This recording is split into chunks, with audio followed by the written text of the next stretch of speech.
हमारे चैनल को सब्सक्राइब करें और बेल आइकन दबाएं।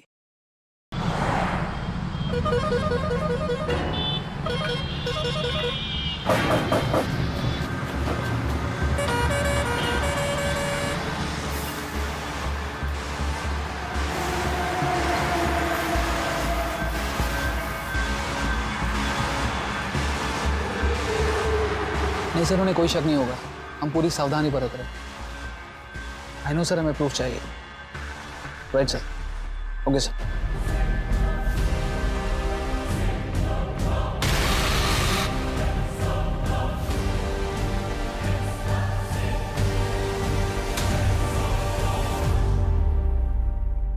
कहते हैं इंसान गलतियों का पुतला होता है, अपनी गलतियों से सबक लेता है, सीखता है और एक बेहतर इंसान बन जाता है। एक गलती वो होती है जिसे हम मानते ही नहीं, बल्कि उसका दोषारोपण दूसरे पे कर देते हैं और इसका कोई इलाज नहीं। अगर आपको अपनी गलती के बारे में पता ही नहीं तो आप उसे दोहराते रहेंगे और उसे बार बार करते हुए आप किस दिशा में निकल जाएंगे कोई नहीं कह सकता। नमस्कार, मैं दिव्यांका त्रिपाठी दहिया क्राइम पेट्रोल सतर्क विमेन अगेंस्ट क्राइम के इस एपिसोड में लेकर आई हूँ एक और सच्ची और दिल दहलाने वाली कहानी। आज के क्राइम पेट्रोल के एपिसोड में मैं आपको दिखाऊंगी कि कैसे अज्ञानतावश अपनी डर की वजह से एक इंसान गलत कदम उठा लेता है, अपने आसपास के लोगों की जिंदगियां बर्बाद कर देता है। ये अनोखी अविश्वसनीय कहानी 3 अध्याय में बटी हुई है। तीनों लड़कियों की कहानी। पहला अध्याय शुरू होता है अर्पिता से। आज या तो मैं इसकी जान ले लूंगा, नहीं तो मैं अपनी जान ले लूंगा। आप शांत हो जाइए, आपके हाथ के लिए अच्छा नहीं। अरे मेरे हाथ के लिए अच्छा नहीं है। मैंने बॉस से सिफारिश करके इतने अच्छे कॉलेज में इसकी एडमिशन करवाई, मैंने डोनेशन दे दिया। मैं क्या करूं सुशीला, मैं मना कर दूं अब? मुझे नहीं होगा प्लीज। मामा बोलो ना, मामा मुझे नहीं होगा, आप समझो प्लीज। मैं ये किस्सा ही खत्म करता हूँ। तो क्यों नहीं समझते पापा जो बोल रहे हैं? समझ जाना। मैं ना आज ये किस्सा ही खत्म कर दूंगा। मैं इसकी जान ले लूंगा, मैं इसको मार दूंगा। मैं भूल जाऊंगा कि मेरी कोई बेटी नहीं।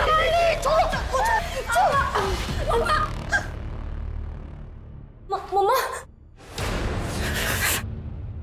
पापा, आपको मैंने पहले ही बोला था कि मुझे इतनी दूर कॉलेज नहीं जाना है। पापा, वहाँ पहुँचने में 2 दिन लग जाता है। मम्मा, आप पापा को बोलो ना, मुझे नहीं जाना इतनी दूर कॉलेज। यहाँ अच्छे से पढ़ाई कर लूंगी। मम्मा प्लीज, आप बोलो ना पापा को। मैं ये सब होने नहीं दूंगा। मैं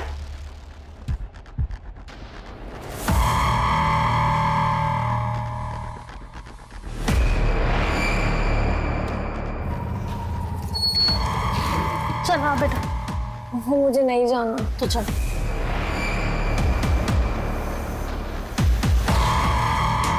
ये देखिए मैडम, ये देखिए कितना अच्छा मटेरियल है। कोई और साड़ी दिखाइए। और ये लेटेस्ट फैशन है। बेटा ये कैसे है? मैडम को दीजिए। वो ब्राउन वाले दिखाओ ना।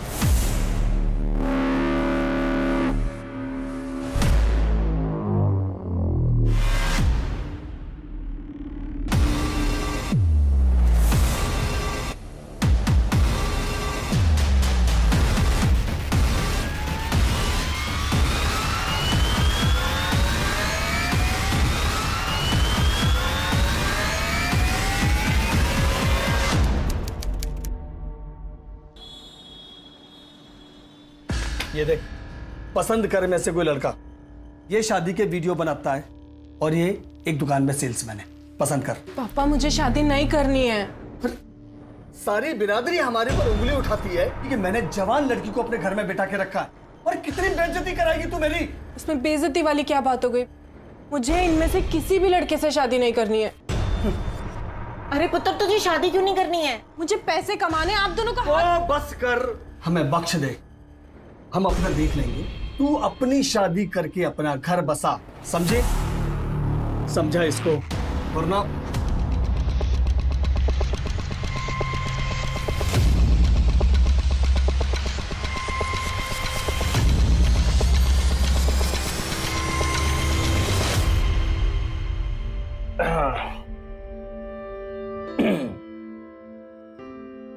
एक मिनट,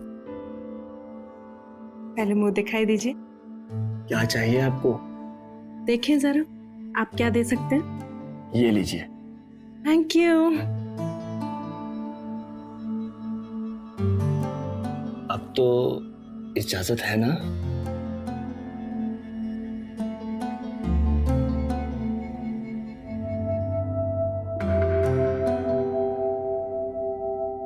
बस राइस डाल दो। आप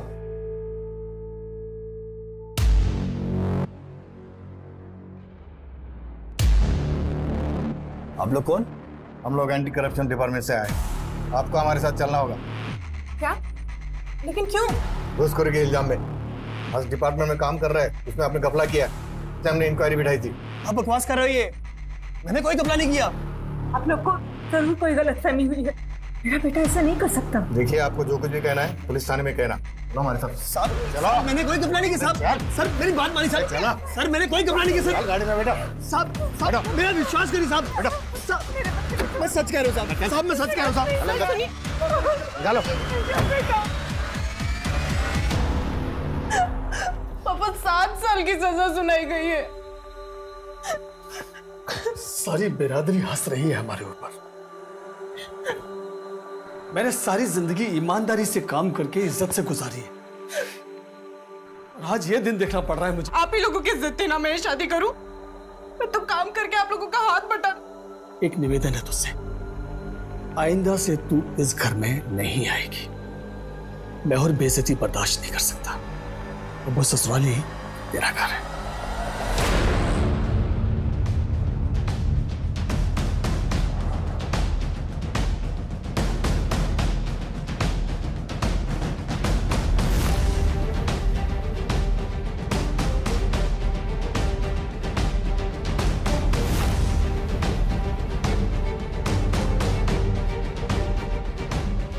उर्मी हताश थी।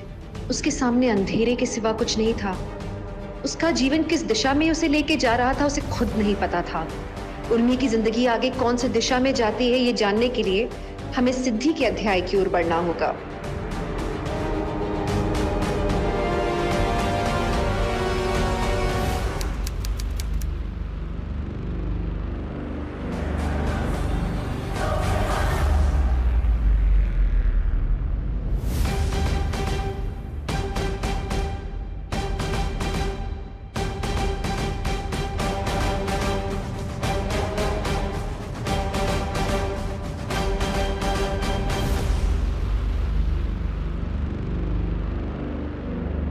मैम, मुझे लगता है मेरे साथ कुछ गलत हुआ है।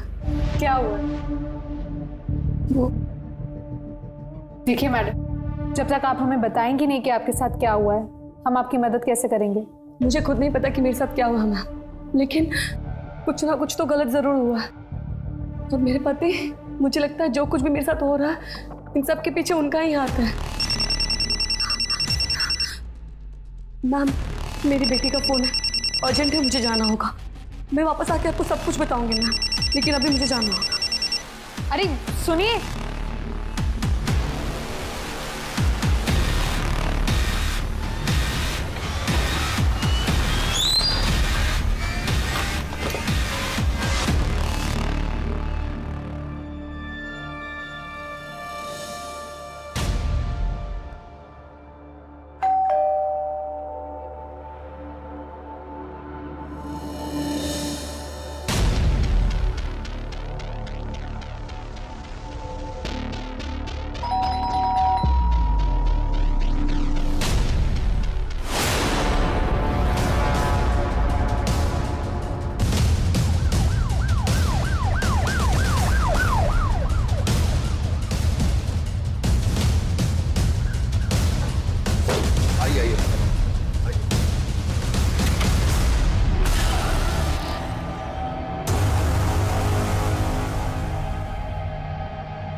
बच्ची का गला काटा गया है। पूरा घर छान मारो। सर, ये तो वही औरत है जो 2 दिन पहले आई थी पुलिस स्टेशन कंप्लेन लिखवाने। मुझे लगता है मेरे साथ कुछ गलत हुआ है। लेकिन कंप्लेन लिखाई बिना ही चली गई थी। सर,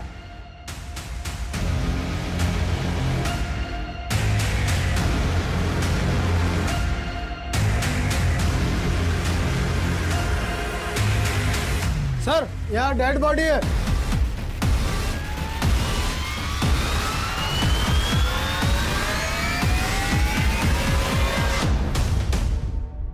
फॉरेंसिक वालों को बुलाओ और घर सील कर। Yes sir.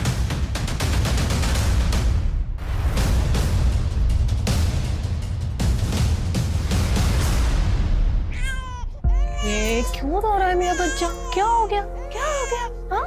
अच्छा, ओहो, क्या हो गया? क्या हो गया?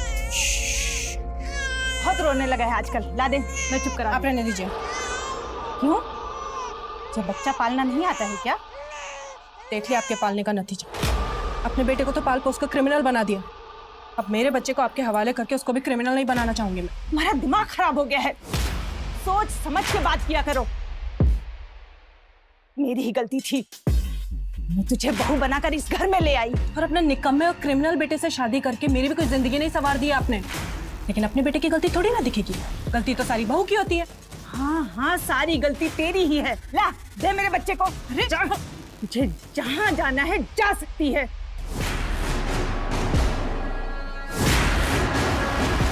ये तुम्हारे किराएदार कौन थे? ये लोग कहाँ के रहने वाले थे और काम क्या करते थे? सर यही कोई 8-10 महीने पहले आए थे किराए का मकान ढूंढते हुए। मेरा ये जो मकान है वो शहर से थोड़ा बाहर है, इसलिए बड़ी मुश्किल से किराएदार मिलते हैं। आइए, आपको घर जरूर पसंद आएगा, देखना फर्निश्ड भी है। आइए आइए, ये देखिए, ये हॉल है, ये बेडरूम है, ये देखिए।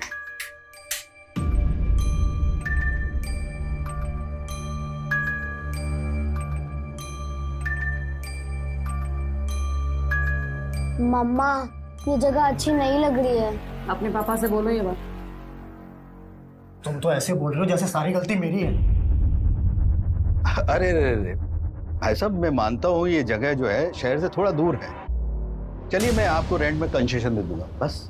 ठीक है। क्या ठीक है? मुझे बात करने दो। हाँ, क्या बोल रहे थे आप? कितना कंसेशन दे रहे हैं आप? 500 रुपए कम कर दूंगा।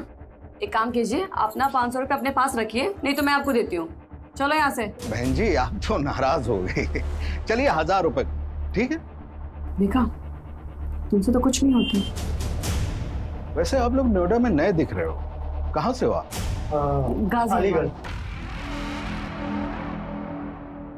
गाजियाबाद या अलीगढ़? कुछ पता नहीं सर जी। दोनों काम करते थे या फिर आदमी काम करता था? पता नहीं सर। तुमने अपना घर किराए पर दिया और तुम्हें उनके बारे में कुछ नहीं पता?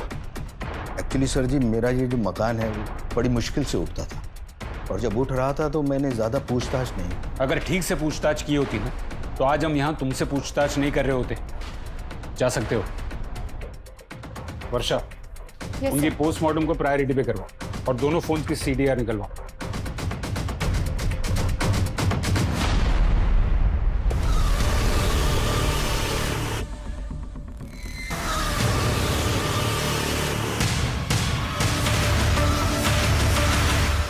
सर, सिद्धि, उसका पति सुमन और रति की पोस्टमार्टम रिपोर्ट्स आ गई है। ये क्या? प्राइमा फेसी ऐसा लगा था कि तीनों की मौत चाकू के वार से हुई हो, लेकिन ये रिपोर्ट तो ये कह रहा है कि सिद्धि की मौत जहर खाने से हुई है, चाकू के वार से नहीं, और उसके बाद उसको चाकू मारा गया। सर, सिद्धि की मौत के कुछ दिन पहले सिद्धि पुलिस स्टेशन आई थी। सर, कहीं ऐसा तो नहीं कि सिद्धि हमें कुछ बताना चाहती हो अपने पति के बारे में, और शायद इसीलिए उसके पति ने सिद्धि को जहर देके मार दिया और फिर खुद को और अपनी बच्ची को मार दिया हो? Not possible. रिपोर्ट में साफ लिखा है, फोर्स और डायरेक्शन के एनालिसिस से ये कहा जा सकता है कि सुमन और उसकी बेटी रति को फोर्सफुली चाकू से मारा गया, यानी कि murder. Sir, call data records तो अब तक आए नहीं है, लेकिन फोन कॉन्टैक्ट्स में 2 नंबर मिले हैं उनकी फैमिलीज के, और सुमंत के मोबाइल में भाई नाम से, और मर्डर के कुछ ही दिन पहले सिद्धि की अपनी माँ से बात होती है। दोनों का एड्रेस निकलवाओ।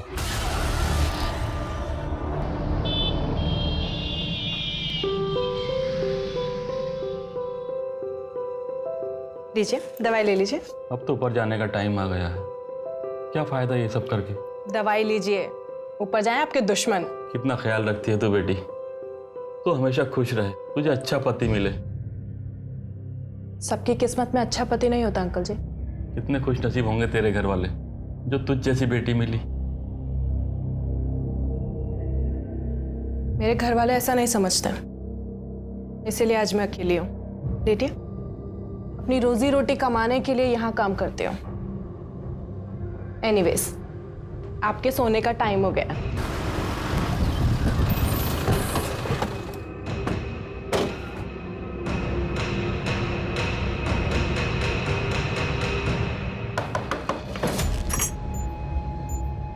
जी सिद्धि वर्मा आप ही की बेटी है?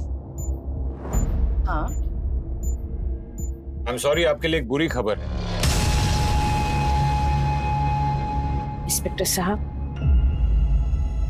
जो खबर आप मुझे आज दे रहे हो ना, उसे तो हमने 13 साल पहले ही स्वीकार किया था। वो एक ऐसे लड़के के साथ भाग गई थी जिसका हमारे साथ कोई मेल ही नहीं था। हमारे मालिक का बेटा सुमन, उसे समझाने की हमने बहुत कोशिश की। माँ, उसमें बुराई क्या है?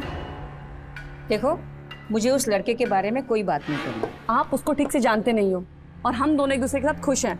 हमें किसी की जरूरत नहीं है। बेटा, ये असल जिंदगी है, कोई पर्दे पे चलने वाली फिल्म नहीं जो इस तरह के डायलॉग मार के तुम अपनी गृहस्थी चला लोगी। देख, समझने की कोशिश कर बेटा। वो इतनी जिद्दी थी कि हमने तो उससे अपना रिश्ता ही तोड़ दिया। उसके बाद आपकी अपनी बेटी से कभी बात नहीं हुई? फोन किया था ना उसने हमें कुछ दिनों पहले। 13 साल। माँ, आपने सही कहा था, ये जिंदगी है, पर्दे पे चलने वाली कोई फिल्म नहीं। मैं बहुत परेशान हूँ माँ, आपसे मिलना चाहती हूँ। मैं आ जाऊँ आपके पास रति को लेकर। आपकी नातिन है, वो बहुत ही प्यारी है, बहुत अच्छी है। आप मिलना चाहोगे ना उससे? अपने पति के साथ ही रहती हो ना? कहाँ रहती हो? मैं नोएडा में रहती हूँ। मैं मिलके आपको सब कुछ बता दूंगी।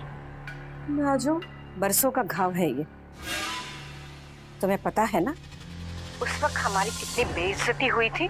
मुझे सोचने के लिए थोड़ा समय चाहिए। मैं हेलो हेलो मैं सोच ही रही थी कि उसे आने दो, मगर मुझे पता है कि मेरी बेटी की मौत का जिम्मेदार उसका निकम्मा पति ही होगा। उसके पति की फैमिली कहाँ रहती है?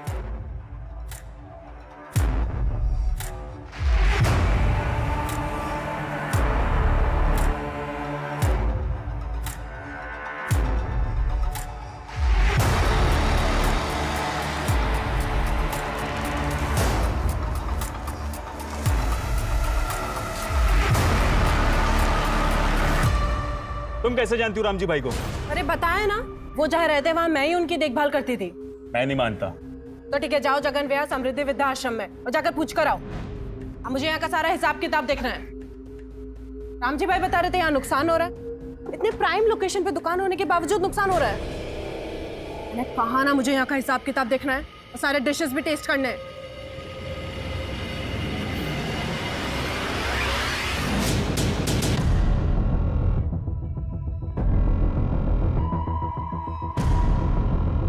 तुम ही सुमन के भाई हो? तो ए हीरो, जो बोल रहे उसका ठीक ठीक से जवाब दे। तू सुमन का भाई है? सिर्फ एक माँ के पेट से ही जने थे हम लोग, और इससे ज्यादा कोई रिश्ता नहीं है हमारा। क्यों? क्योंकि वो मेरे बाप का कातिल है। क्या मतलब? क्योंकि पापा हमेशा उसी को चाहते थे, मुझसे कहीं ज्यादा वो उससे प्यार करते थे। हमेशा गर्व से कहते थे कि मेरा सुमंत होनहार है, देखना पढ़ लिख कर बहुत आगे जाएगा। नाम डुबोकर लड़की के साथ भाग गया। पापा वो सदमा बर्दाश्त नहीं कर पाए और चले गए। तुम्हारी अभी बात होती है ना उससे? फोन आता है उसका तुझे? कभी कभी आता है, लेकिन जले पर नमक छिड़कने के लिए, सिर्फ ये बताने के लिए कि उसकी अच्छी कमाई है, खूबसूरत बीवी है, एक प्यारी सी बेटी है। हमारी किस्मत फोड़ के खुद की किस्मत बनाने चला था वो। जी में तो आता है कि इसे मार ही डालूं। कहीं सच में तो तूने उसे जान से नहीं मार दिया? क्या बोल रहे हैं आप? यही कि सिर्फ सुमन नहीं, उसके पूरे परिवार का मर्डर हो चुका है। क्या करते क्या हो तुम? टैक्सी चलाता हूँ। गाजियाबाद नोएडा आना जाना था? टैक्सी चलाता हूँ तो आना जाना तो होगा ही।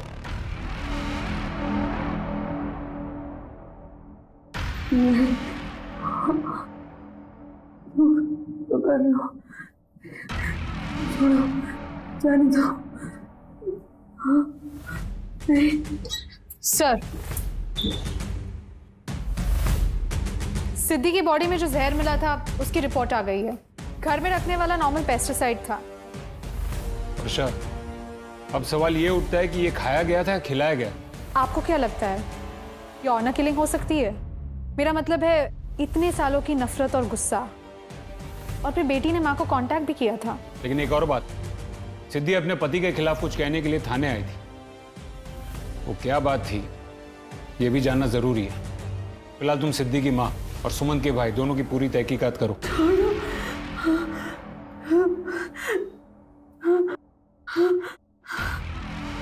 जाने दो मुझे, जाने दो।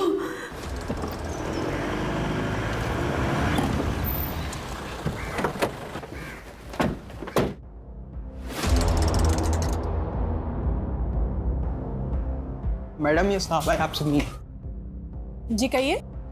हेल्थ डिपार्टमेंट से आया चेकिंग के लिए। देखिए सर, हम साफ सफाई का पूरा ध्यान रखते हैं। लाइसेंस दिखाइए, ओनर कौन है यहाँ पर? कौन सा licenses? Health license, trade license, eating food license भी और फायर सेफ्टी भी। आपको पता भी मैडम कितने लाइसेंस लगते हैं यहाँ पर? 5 साल से ये जगह चला रही हूँ सर मैं। फूड केटरिंग और होटल मैनेजमेंट में डिप्लोमा किया है मैंने। ठीक है, लाइसेंस की कॉपी दीजिए और ये सिंपल लीजिए आप। शाहनवाज, सर्टिफिकेट की कॉपी निकलवाओ, सर को दो। जी मैडम।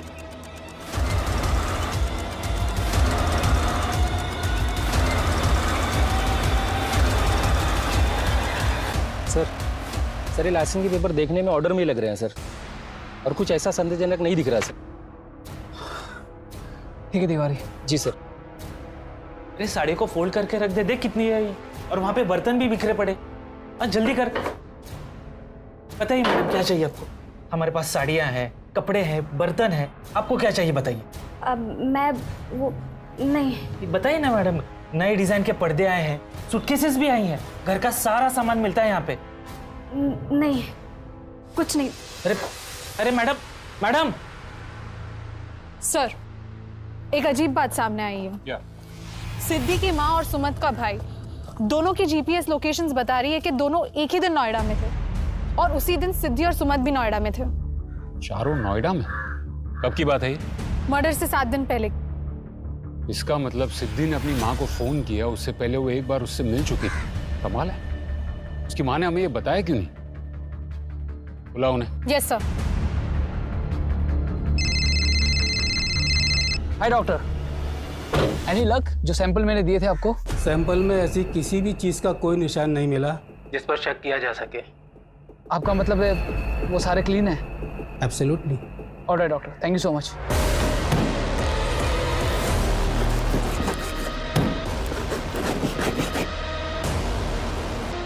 सांस लीजिए। पहले से तो आप काफी बेटर लग रहे हैं। सारा क्रेडिट इस लड़की को जाता है। केयर टेकर के रूप में भगवान बनकर आई है ये। Good job Urmi. डॉक्टर साहब जी? वो कुछ पूछना था आपसे। बोलिए। तुम्हारी हिम्मत कैसे हुई यहाँ आने की? मैं अपने बेटे को वापस लेने आई हूँ। वो घर पर नहीं है। उसके लिए उसकी माँ मर चुकी है। इस बात से समझौता भी कर लिया है उसने। इसलिए बेहतर यही होगा कि तुम यहाँ से चली जाओ और फिर कभी वापस मत आना। आपने मेरे बच्चे को। मुझे दोष मत दो। गुस्से में तुमसे जाने के लिए कहा तो तुम सच में उसे छोड़कर चली गई? उसे समझाने के लिए कोई ना कोई बहाना तो बनाना ही था ना मुझे। और आपने वही कहानी बनाई ना जो आप चाहती थी कि सच हो जाए, है ना? आखिर तुम चाहते क्या हो? छुटकारा चाहती हूँ मैं। अपने बेटे से कह देना कि डिवोर्स पेपर्स पे साइन कर दे। ये लीजिए, ये रहे पेपर्स। सर, ये क्या तरीका है इंस्पेक्टर साहब? एक क्रिमिनल की तरह आप मुझे यहाँ घसीट कर ले आए हैं। आप हमें बताइए कि ये क्या तरीका है? हम आपसे शराफत से सवाल करते हैं और आप जवाब में झूठ बोलती हैं। क्या झूठ कहा मैंने आपसे? आपने हमसे कहा कि आपकी बेटी के साथ फोन पे बात हुई थी, लेकिन आप उससे पहले नोएडा गई थी। क्यों? कमाल का इत्तेफाक है। आप नोएडा आई, उसके 13 सालों के बाद आपकी बेटी ने आपको फोन किया, और उसके कुछ ही दिन बाद आपकी बेटी की और उसके परिवार की लाश मिलती है। मैं आई थी यहाँ पर ये बात मैंने आपको बताना जरूरी नहीं समझा, क्योंकि सिद्धि के फोन करने से कुछ समय पहले मुझे सुमन ने फोन किया था। उस लड़के से तो मैं पहले से ही नफरत करती थी, पर उसने मुझसे रिक्वेस्ट की कि वो कुछ जरूरी बात मुझसे करना चाहता है, इसीलिए उसे मुझे मिलना है।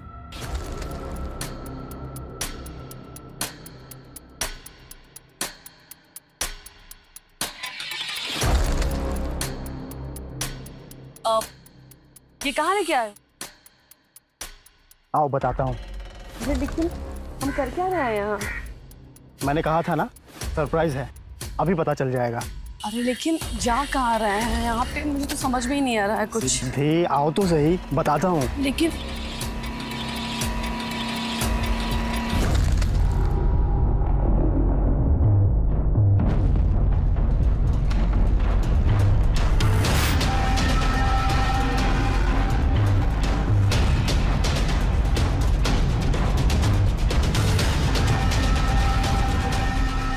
बहुत सालों के बाद मैं अपनी बेटी को देख रही थी। मगर इतनी क्या जरूरी बात थी जिसका हवाला देकर सुमन ने आपको यहां बुलाया?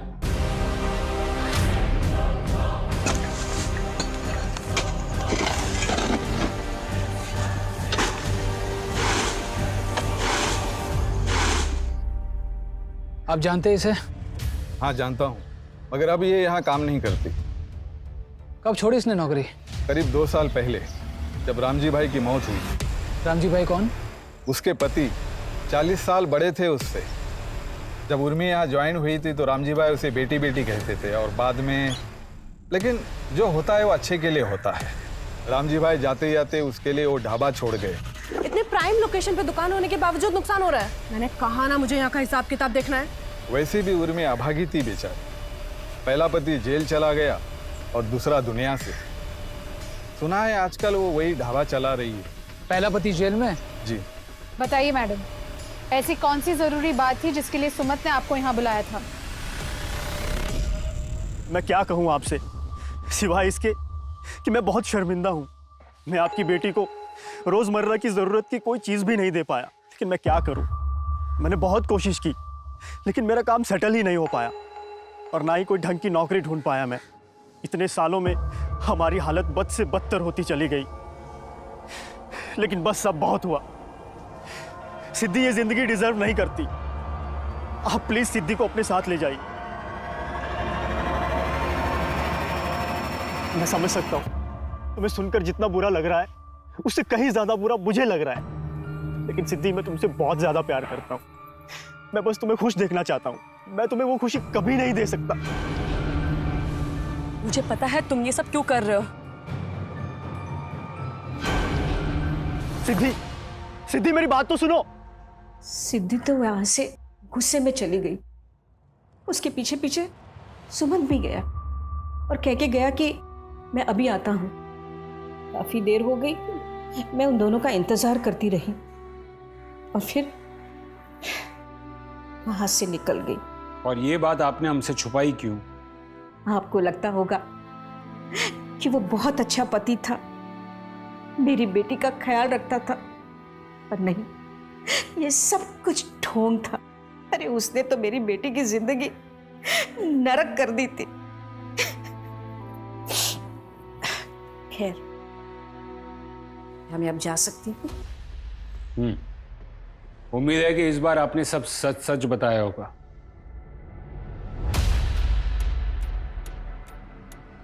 इंस्पेक्टर साहब, मेरी बेटी की कातिल को मत छोड़ना। वर्षा, अगर हम शुरू से कैलकुलेट करें तो सबसे पहले हमें सिद्धि, सुमंत और रति की लाश में पोस्टमार्टम के मुताबिक सबसे पहले तीनों में से सिद्धि की मौत हुई, और वो भी जहर खाने की वजह से। दूसरी बात, मरने के 2 दिन पहले सिद्धि यहाँ पुलिस स्टेशन आती है और वो कुछ कहना चाहती है, लेकिन बिना कुछ कहे चली जाती है। उसी दिन वो अपनी माँ को भी फोन करती है। माँ, आपने सही कहा था, ये जिंदगी है, पर्दे पे चलने वाली कोई फिल्म नहीं। माँ, मैं बहुत परेशान हूँ माँ। इन दोनों बात में एक चीज कॉमन है कि वो अपने पति के बारे में कुछ कहना चाहती थी। और मेरे पति, मुझे लगता है जो कुछ भी मेरे साथ हो रहा है, इन सब के पीछे उनका ही हाथ है। और तीसरी बात, यहाँ आने या फिर अपनी माँ को फोन करने के 4 दिन पहले सुमन सिद्धि की माँ को यहाँ बुलाता है और उसे कहता है कि अपनी बेटी को लेकर जाओ। आप प्लीज सिद्धि को अपने साथ ले जाइए। इस पूरे मामले में कुछ तो मिसिंग है।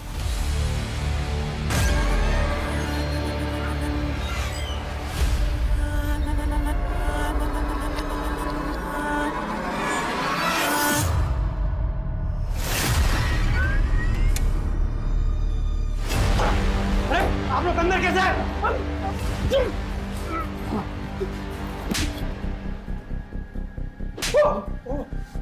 मानना पड़ेगा, काबिलियत तो बहुत है तुझ में। काश अपना दिमाग सही जगह पर इस्तेमाल किया होता, ना ही कि क्राइम में। अब ये लाइसेंसेस, पासपोर्ट्स, ग्रेजुएशन सर्टिफिकेट्स, इनके अलावा और कौन कौन से डॉक्यूमेंट्स तेरे फर्जी घूम रहे मार्केट में? बोल। ये तूने बनाया? हाँ सर। और क्या क्या बनाया इनके लिए? बोल बोल। कुछ नहीं सर, और कुछ नहीं। सर, हमने चेक किया, सुमन का भाई सुनील उस दिन नोएडा भाड़ा लेके आया था। उसकी दूसरी एक्टिविटीज पे कुछ शक करने जैसा नहीं लगा। और एक बात सर, हमारे खबरी के मुताबिक सेक्टर 78 की मार्केट में सिद्धि और सुमन दोनों को देखा गया था। और जिस आदमी ने उन्हें देखा था, उसे ये बात इसलिए याद है क्योंकि सिद्धि और सुमन दोनों बहुत लड़ रहे थे, लेकिन किस बात पे लड़ रहे थे वो सुन नहीं पाया। सिद्धि रुको। छोड़ो मेरा हाथ। तुमने मेरी मर्जी के खिलाफ ये सब क्यों किया? और मेरी माँ बिल्कुल सही कहती थी कि तुम मेरे लायक ही नहीं हो। सिद्धि, एक बात तो जाहिर है कि दोनों में बनती नहीं थी, लेकिन जैसे इस आदमी ने सुना है, शायद दूसरों ने भी सुना होगा। हमें इनके बारे में और इन्फॉर्मेशन चाहिए। जी सर। ऐसी कौन सी बात है जिसकी वजह से जिंदगियां ऐसे खत्म हो गई?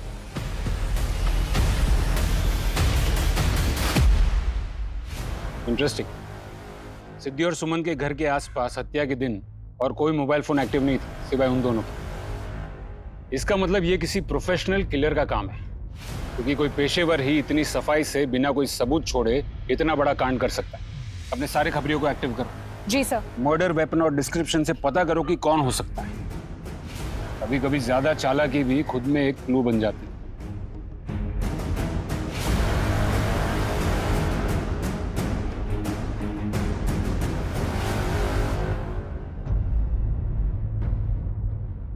सर, चाय वालों को तो कुछ नहीं पता। चलो वहां जाके देखो। ये ले, ये सब घड़ी करके रख। ये वो बाजू पकड़। अरे सर आइए, क्या दिखाऊं आपको? आपने इनको देखा है? हाँ सर, ये 1 हफ्ते पहले मेरी दुकान पे आए थे।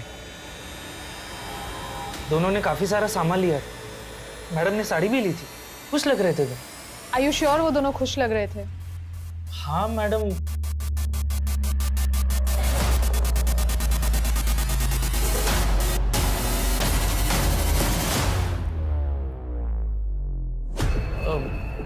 मतलब खुश तो लग रहे थे, इतना नोटिस नहीं किया मैडम।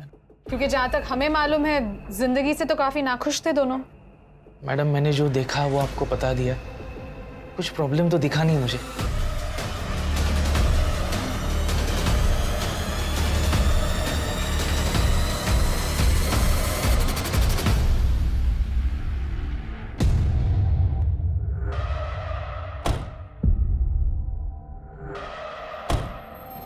ये देख, ये नया माल आया है ना, इसको वहां पे उस कॉर्नर में रख। और ये धूल देख कितनी है। आइए मैडम, बताइए क्या चाहिए आपको? हाँ जी, मुझे वो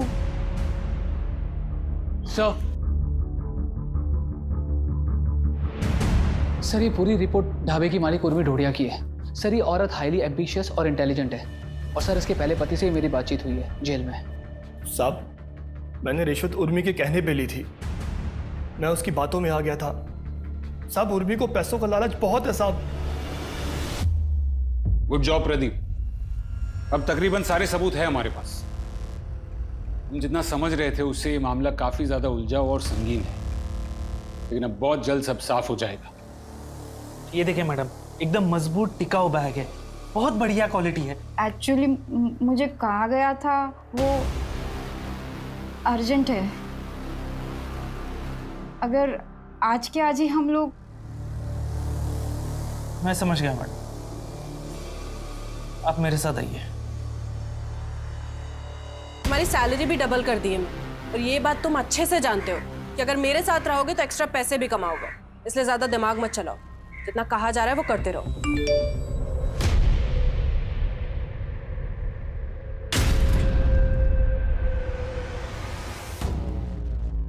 thank you so much sir, आपने सब कुछ बहुत अच्छे से समझा दिया।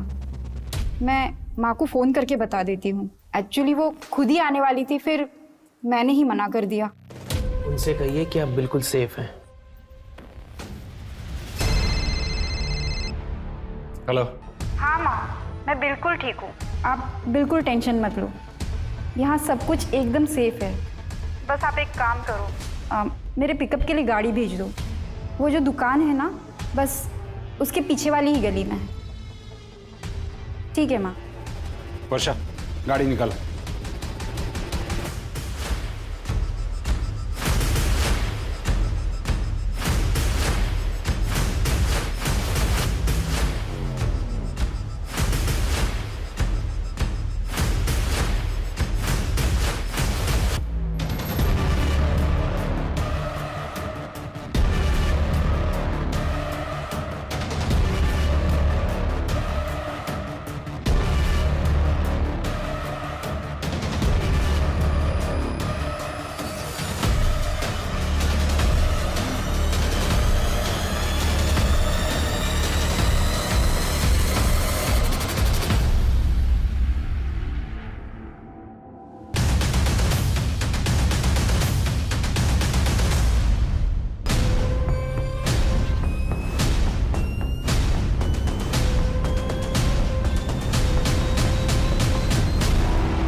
हाँ मदन बोलो, मरने वाली फैमिली की सुपारी किसने दी थी, कुछ पता चला?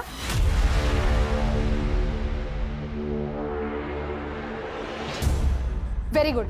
कहाँ मिलेगा ये आदमी?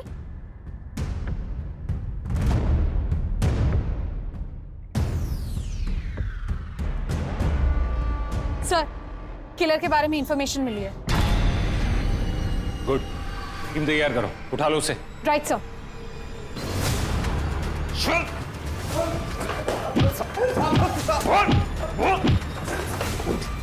उठ।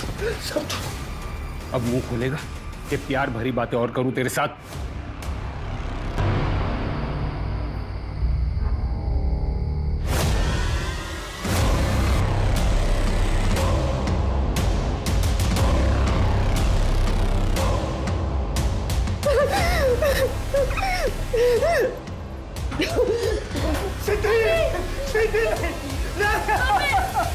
सिद्धि, ये क्या कर रही हो तुम?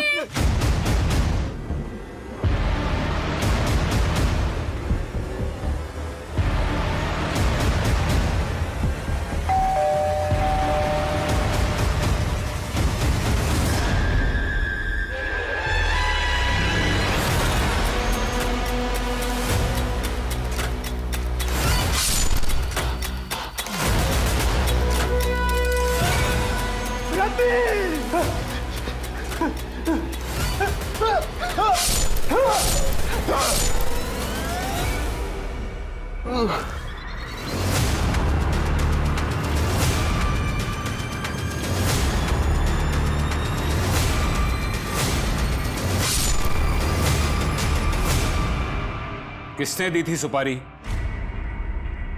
मैडम, ये सारा आइडिया उस गजेंद्र का था। हम दोनों की दुकानें आसपास थी तो वो कभी कभी खाना खाने आ जाता था। फिर एक बार बातों ही बातों में उसे पता चला कि मैंने डॉक्टर को असिस्ट किया, तो ये दुकान और ढाबा चला के हम अमीर नहीं बन सकते उर्मिशा। मेरी दुकान के पीछे जगह है और आपके पास हुनर है। अगर आप रेडी है तो पैसों की बारिश हो सकती है। कैसे? हर प्रेग्नेंट औरत मां नहीं बनना चाहती। सही कह रहे हैं आप। जब मैं भी मां नहीं बनना चाहती थी तब मुझे भी कोई रास्ता नहीं मिला था। तो आपसे बेहतर कौन समझ सकता है कि हमारे समाज में ऐसी औरतें हैं जो ये कदम उठाना चाहती हैं लेकिन उठा नहीं सकती क्योंकि उनके पास जगह नहीं।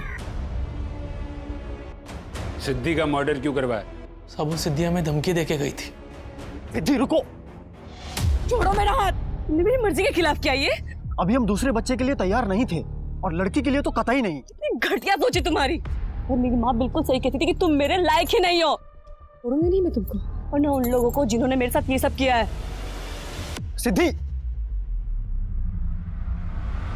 साहब मैं डर गया था, उर्मी के बहकावे में भी आ गया था।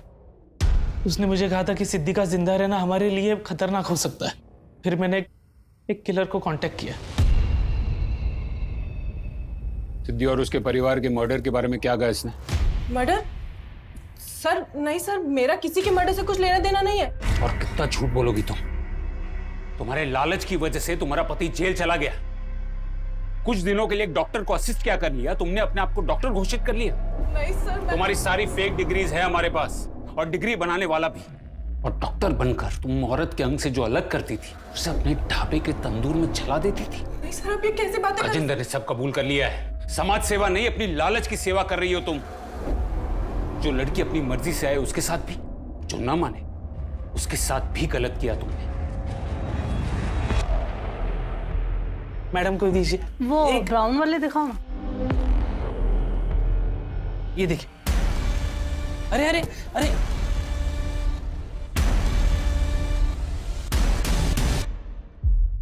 I'm sorry, लेकिन मैंने आपको पहले ही वार्न किया था कि प्रोसीजर काफी रिस्की है। और आपने भी नहीं बताया कि अर्पिता को पहले से ब्लड प्रेशर का प्रॉब्लम था। हाँ, मैं खुद को ही नहीं पता था कैसे ब्लड प्रेशर है। देखिए अब इसमें मैं क्या कर सकती हूँ। और आपने रिटन कंसेंट पे साइन भी किया है, जिसके क्लॉज में साफ साफ लिखा है कि जान को खतरा हो सकता है। देखिए, ये मान लीजिए कि वो ऊपर वाला आपकी प्यारी बेटी को अपने पास रखना चाहता था।